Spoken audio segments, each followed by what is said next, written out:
again, coming back to the leadership side of it, it's a focus on service. A lot of times we as employees say we got to please the boss. So we're thinking about service upward. We're not necessarily thinking about service sideways or downward.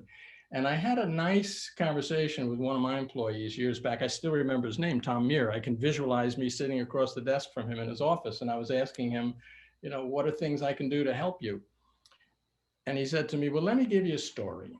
And he said, you know how you could be the coach of a bunch of hurdlers, track racing, hurdling, team of hurdlers.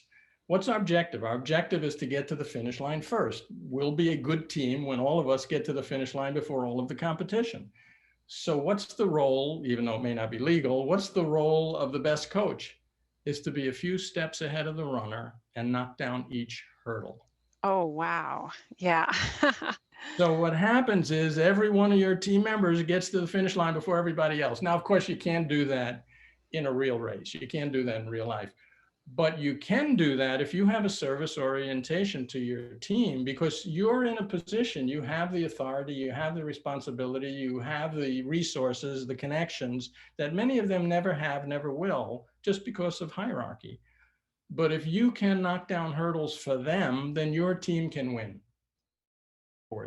So as you're working with your team, knocking down the hurdles, the one other thing you can do to develop the right continuous improvement is to reinforce the right behaviors.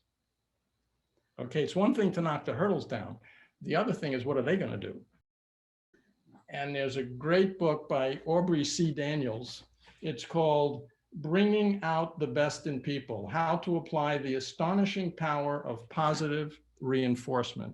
And boy, I read that book several times and a number of others of his books. Aubrey C. Daniels, The Power of Positive Reinforcement. And the short story there is, like we train animals, they're not going to get it right the first day. So you have to reinforce any movement in the right direction. And if Right. you're trying to change culture in an organization, it's not going to happen overnight, and it's not going to happen with every person. But we have to look for their intent to try to help the team, their intent to move that boulder a little bit further along, a little further up the hill, whatever. And as we leaders find the ways to connect with them and reinforce that behavior that's moving in the right direction, they all start moving in the right direction. And that flywheel effect keeps building momentum, building steam, building power. And like John Maxwell says, teamwork makes the dream work.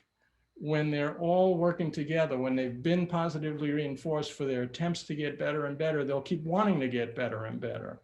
And if you're service oriented to them, with them, for them, and they're working their side of the equation to keep trying to do better, it's a winning combination, Salve. It works.